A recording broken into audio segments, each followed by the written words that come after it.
Fala pessoal, sejam todos bem-vindos. Bora aqui para mais um conteúdo, mais uma notícia, trazendo para vocês as últimas informações diretamente de Brasília. Notícia bombástica de agora, pessoal. Tem que acompanhar até o final para não perder absolutamente nada da notícia. Pessoal, deixando os créditos ao canal do Bradock Show na plataforma do YouTube. Se não é inscrito no canal, se inscreva, deixe seu like e o seu comentário, que isso faz uma enorme diferença para a gente aqui dentro da plataforma. Não se esqueçam de ativar o sininho das notificações para ficar por dentro de tudo que acontece no meio político. E comentem também, pessoal, de qual cidade vocês estão nos assistindo. Agora, sem mais enrolação, bora para o conteúdo, bora para as últimas informações e notícias. Sobre a venda do Master ao BRB entra na reta final, com relatório previsto para até meados de março e possível pedido de indiciamentos. Quer dizer aqui, né, doutora, os fundos ligados ao Master aparecem como destino de recursos desviados de aposentados do INSS. Se confirmado, os gestores do Master podem ser indiciados também pelas fraudes previdenciárias.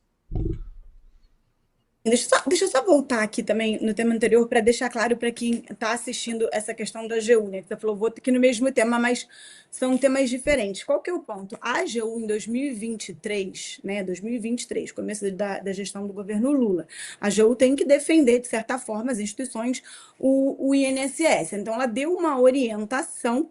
Até então, não se sabia que esses consignados tinham esse grande esquema de corrupção. Em tese, se o aposentado está lesado porque ele aceitou um consignado, isso não é culpa da instituição, isso é culpa de quem aceitou o consignado. Esse escândalo só veio à tona depois disso tudo. Então, o que a AGU fez? Ela tinha ali, então, a orientação oficial, que era dada para todos os processos. O ponto é que a AGU tirou essa orientação do sistema, mudou a orientação e tirou essa orientação do sistema. Então, o que isso atrapalha? Isso atrapalha a gente conseguir investigar que ponto isso mudou, que ponto essa orientação passou a ser diferente e por que essa orientação foi dada naquele momento dessa forma. Naquela forma, ela foi dada na técnica, porque pode ser que sim, ela foi dada na técnica ou já tinha uma orientação do Messias vindo do palácio para abafar tudo isso, porque esse escândalo do consignado ia explodir. Aí sim entra essa matéria que a gente está falando aqui agora, dessa questão de cruzar os dados, que era a minha fala, inclusive anteriores, sim, os assuntos todos se conectam. O escândalo do INSS, ele está diretamente ligado ao Banco Master, por isso que eu também falei ali sobre as CPMIs, que a Júlia trouxe a CPMI do crime organizado, Do crime também pode organizado. investigar o Banco Master, assim como a própria CPMI do Banco Master. Então, assim, é tanta perna que tem espaço para investigação em todos os lugares. E é óbvio, assim, eu acho que a notícia está até um pouco, né, a nossa manchete aqui está até um pouco conservadora, né? Vamos investigar, pode ser o maior escândalo de corrupção. É óbvio, é um escândalo que a gente já conhece, que a gente já está vendo, que as provas estão todas aí. Realmente, se essa investigação não avançar e a gente não colocar os pingos nos is, que os culpados sejam realmente punidos, como Lulinha, como o careca do INSS, como todos os diretores do Banco Master, como todos os diretores de fundos de pensão, sejam eles privados, sejam eles públicos, porque tem muito fundo de pensão privado que também sabia do esquema, muito provavelmente com o contrato da Viviane Bassi. Desculpa, Silvio. Não, imagina, Silvio, por favor. Não, respondendo a sua pergunta, está respondida. É exatamente isso. E, embora o relator seja o mesmo, os inquéritos são ímpares, né? Vamos lembrar que o INSS já estava com o André Mendonça inicialmente. E depois ele herda o inquérito do Banco Master, o caso Master, que pode ainda ser remetido à primeira instância. Vamos aguardar esses 60 dias que ele deu para a Polícia Federal apresentar um relatório, justamente para saber o grau das pessoas envolvidas, para saber se tem pessoas com foro ou não, mas fato é que ele herda isso do Dias Toffoli. Então, também, mesmo esse compartilhamento precisa de uma autorização formal. Senão, eu acho que vira aquela bagunça que a gente assistia até nas eleições, quando o Alexandre de Moraes misturava até os tribunais, o TSE com o STF, misturava os inquéritos, porque ele mesmo era o relator de todos. É que o Ô, Toffoli, Ju, só um vai lá, complemento vai lá, rapidinho, vai é lá, porque o vai lá. Toffoli, ele tinha colocado no processo que qualquer tipo de investigação, por menor que fosse, nesse caso, precisaria da autorização dele. Claramente ilegal, claramente ilegal. E o André Mendonça, então, manteve somente a parte que precisa de autorização, né? A parte que realmente, quando tem uma investigação com alguém com foro de prerrogativa, que precise de autorização do STF. Então, um avanço em relação aos dois relatores. Tá. Ô, Ju, você quer complementar com alguma informação? Não, eu acho necessário, né? Porque a suspeita é de que parte dos descontos ilegais dos aposentados podem ter sido canalizados para os fundos, né, do Master, e o que indicaria um ecossistema interligado, não dois escândalos separados. Gente, a verdade é que o Daniel Vorcaro está em todas as áreas do Brasil, através da Maridit, através daquela outra empresa, no wellness, é com influenciador de fitness, entendeu? É em Brasília, com os fundos. Onde a gente pesquisar, a gente vai encontrar Daniel Vorcaro. Por quê? Porque ele era muito generoso. Então, foi muito fácil comprar, basicamente, parte do Brasil. Muito bem. Mota defende Toffoli e critica CPIs. E Mendonça dá salvo-conduto para irmãos de Toffoli não irem à CPI. Hugo Mota saiu em defesa de Toffoli nesta quinta. Diz que houve, abre aspas, exagero da mídia nas críticas ao ministro no caso Master. E criticou as CPIs do Senado, chamando de palanque eleitoral. Paralelamente, o ministro André Mendonça deu salvo-conduto para os irmãos de Toffoli não comparecerem à CPI do crime organizado, um dia após a comissão aprovar por unanimidade. Mendonça, os irmãos têm direito de não ir, direito ao silêncio e não podem sofrer nenhum constrangimento. Aqui é curioso, né, Silvio? O Mota chamando as CPIs de palanque eleitoral, mas trava investigações sobre 12 bilhões de reais de aposentados em risco. Quer dizer, isso também não é uma posição política? O melhor dia para começar é hoje, aproveitando a promoção da Host. Longa ao portal Metrópolis, quando falou sobre Toffoli e falou sobre uma série de assuntos. É uma entrevista desastrosa do ponto de vista de transparência, mas que também joga a luz para aquilo que nós estamos assistindo no Congresso Nacional depois da eleição do Hugo Mota. Hugo Mota foi eleito com 444 votos, é importante lembrar. É uma votação expressiva. A argamassa, eu insisto nisso, a musculatura para essa vantagem dele, para esse placar, ela é construída com votos da centro-direita e com a promessa de que ele pautaria a anistia.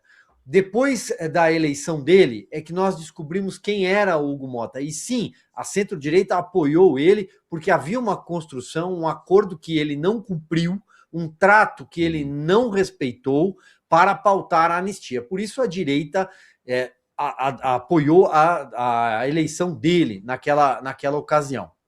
Fato é que o Mota, ao se revelar nesta entrevista, ele falou sobre dois temas com alguma gravidade.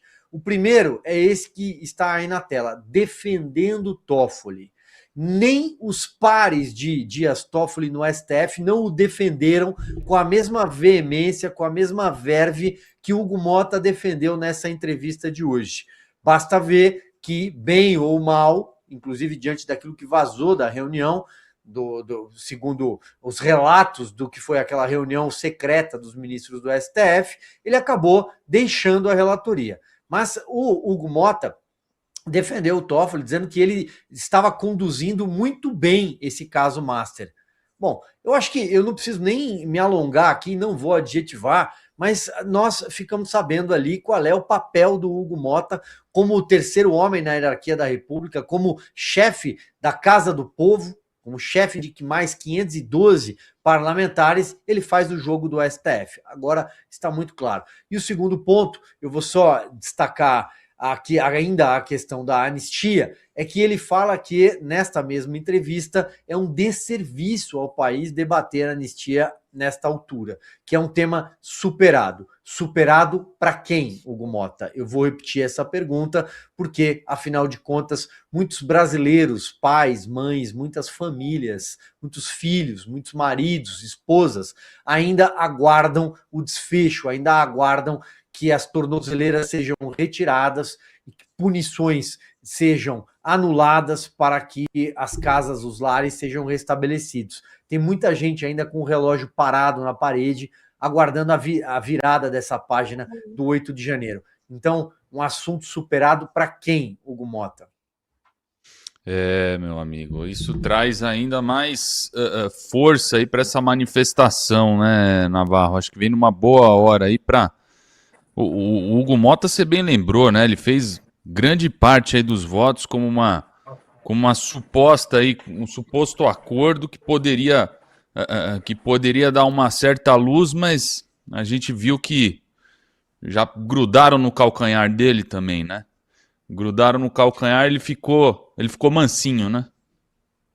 Sim, ele fez um discurso quando ganha aquela votação, ele ergue a Constituição num gesto que imitava Ulisses Guimarães e por aí vai, mas fato é que logo depois, coincidentemente, depois de um jantar na casa do ministro Alexandre de Moraes, no qual estavam também outros ministros do STF, o diretor da Polícia Federal, Procurador-Geral da República, Rodrigo Pacheco, entre outros, ele muda a posição dele e a anistia, a partir daquele momento, já não era mais uma prioridade, tampouco uma pauta que avançaria. Passou a dosimetria, que é outra coisa, mas fato é que a anistia mesmo não prosperou. E a Polícia Federal bateu a porta da Prefeitura da cidade de Patos, no sertão da Paraíba. Seu pai, o pai de Mota, Nabor Vanderlei, é o prefeito de Patos, e a partir dali tudo mudou. Esse ponto de inflexão aí que você coloca, ele de fato aconteceu. Ô Jô, aqui ele citar que a CPI do Master, uma eventual CPI do Master seria palanque eleitoral. É claro, né? Acho que Brasília inteira está tentando blindar essa CPI, salvo alguns poucos políticos. Aí tem para todos os gostos, centro, direita e esquerda, né? Porque, como eu disse, isso é um caso de corrupção sistêmica e o Vorcaro andou em todos os lugares, né? Basta saber. Você quer saber quem defendeu Toffoli? Rueda e Ciro Nogueira. Por quê? Todo mundo sabe que Ciro Nogueira fez um churrasco para apresentar Vorcaro lá em Brasília. Então, assim, todas essas pessoas que estão defendendo Toffoli, todas essas pessoas que estão, são o que eu chamo paquitos de Vorcaro, né? Então, lógico que vai querer blindar. Dizer que CPI virou palanque, eu acho até que é uma crítica política legítima, mas, basicamente, CPI é um instrumento constitucional. Está na Constituição, não é invenção de um pequeno grupo, entendeu? A CPI ela cumpre requisitos formais, normais, números de assinatura, aplaza todo esse blá blá blá que a gente sabe até ser instalada, né? Eu acho que enquanto a investigação atinge aliados, ela vira palanque. Quando ela atinge adversários, vira dever cívico. Então, assim, é tudo narrativa, né? O problema do Hugo Mota, aí eu vou dizer até que quem me disse isso foi até, enfim, uma das pessoas presas agora por causa daquela pataquada do 8 de janeiro.